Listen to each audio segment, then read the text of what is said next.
ఆ బసవ ఎందుకు వచ్చిందో తెలుసా? బసవీశ్వరుడు అని పేరు నందీశ్వరుడికి. బసవయ్య బసవయ్య అంటారు. నంది అనుగ్రహించి కొడుకు పుడతాడు. నందీశ్వరుడి మెడలో శనగలు కడతారు. ఇప్పటికీ శ్రీశైలంలో శనగల బసవయ్య అంటూ ఉంటారు. ఇప్పటికీ వింటాడు. అందుకే మీరు ఎప్పుడైనా శ్రీశైలంలో ఉన్న నందిని జాగ్రత్తగా చూడండి. 3 గంటలు కట్టుకుంటాడు. కింద 1 గంట, మధ్యలో 1 గంట, మెడలో 1 గంట ఉంటాయి. 2 చెవులు ఒకలా ఉండవు, ఇలా ఉంటుంది ఒక చెవి. ఏదైనా చాలా కష్టం వచ్చిందనుకోండి, శ్రీశైలంలో నంది చెవి దగ్గరికి వెళ్ళి చెప్పుకుంటారు.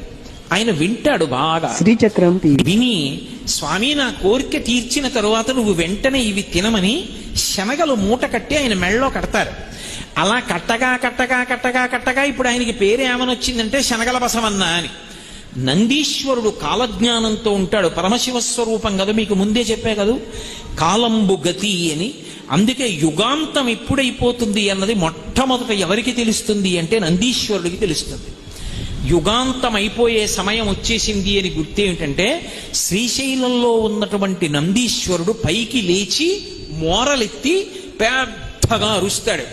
ఆ నందీశ్వరుడు రెంకె వేస్తే కృష్ణానది పైకి లేస్తుంది. పైకి లేచి కనకదుర్గమ్మ యొక్క ముక్కు నత్తుని తాకుతుంది. అవి వరుసగా మహాప్రళయం యొక్క చిహ్నాలు. ఇందులో మొదట తెలుసు